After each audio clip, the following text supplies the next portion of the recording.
Hello friends, today we are going to learn more about learning and conserving together. And the book that I'm going to read you today is called Three Cheers for Trees. It's a book about our carbon footprint. Some of you may know something about that. This might be new for some of the rest of you. Every step you take on a beach leaves behind a footprint. So do wet steps on a dry sidewalk or a trek through a muddy yard. Your footprints change the places that you go. But what does a carbon footprint do?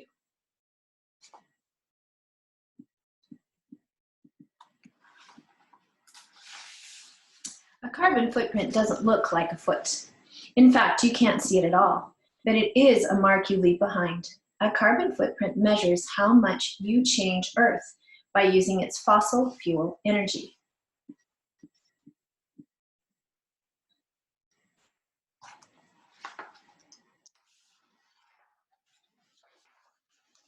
Coal, oil, and natural gas are fossil fuels. They are found deep inside Earth. They have given us energy for many years. But once we use them up, they will be gone forever. So a fossil fuel is not renewable.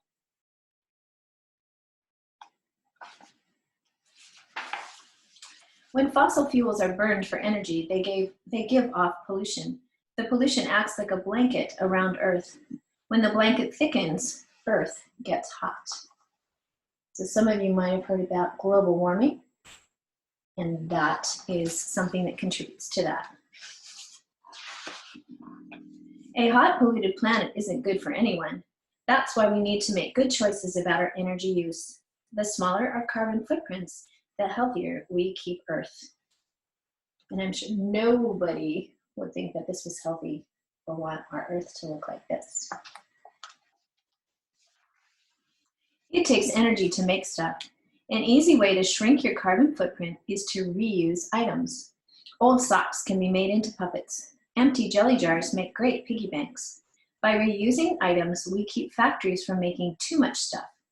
It helps keep Earth clean too.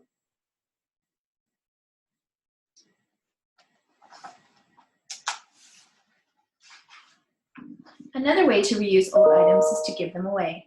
Clothes you've outgrown can be given to someone else. So can bikes and shoes. Can you think of other examples? If you can't reuse old items, it's time to recycle. Put glass, metal, plastic, and paper into bins. Many places will collect them.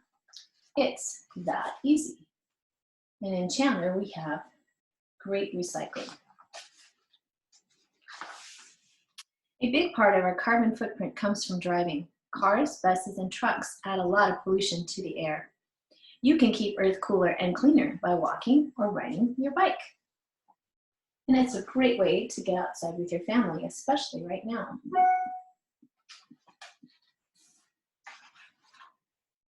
You can greatly reduce your carbon footprint by eating less meat. Raising, preparing, and shipping animals for food takes lots of energy. It makes tons of gases that heat Earth too. Choosing vegetarian meals is healthy for Earth and for you. And I'm not saying you have to be a vegetarian, but it's interesting to know that that does impact our Earth. Lights off. You can reduce your carbon footprint by using less electricity at home. Remember to turn off lights and TVs when they're not in use. In the summer, ask an adult if you can turn up the thermostat a few degrees. In the winter, turn it down.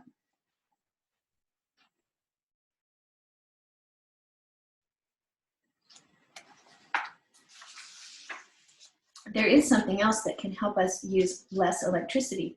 Can you guess what? Trees. In summer, trees shade our homes and keep them cool.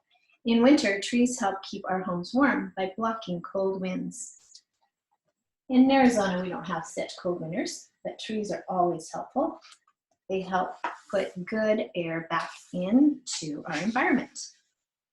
Trees are also needed to clean the air. They suck up the gas that makes Earth hot. Then trees give us oxygen to breathe. When too much gas is put in the air, trees can't keep up. This is why we need to use fewer fossil fuels. One tree makes enough oxygen for 2 people to breathe. Let's plant more trees.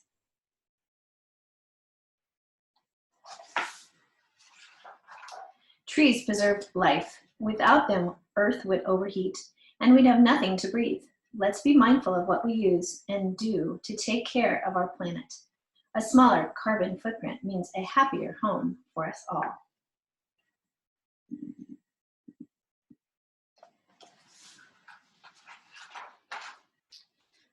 Want to reduce your carbon footprint? It's easy to reuse items instead of throwing them away.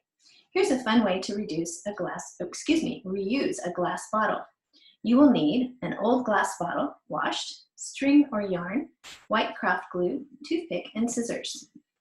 And the instructions are to apply glue all around the bottle just below the glass lip. Wrap string around the bottle. Use a toothpick to push it down if needed. Allow to dry completely and fill it with flowers.